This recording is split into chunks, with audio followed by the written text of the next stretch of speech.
Hi, this is John with WTI, and I've always been a fan of the vanilla smells. I do this with my perfumes, I do this with everything around me, even the air fresheners in my house are related to vanilla.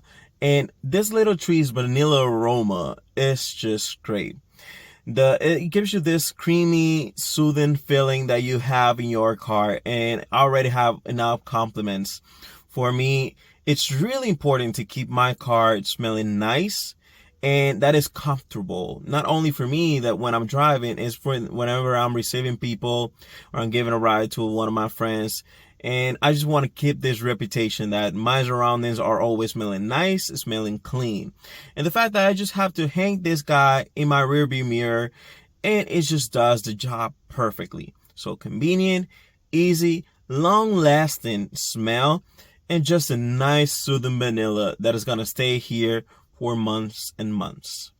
So this was John with WTI, and that was my point of view.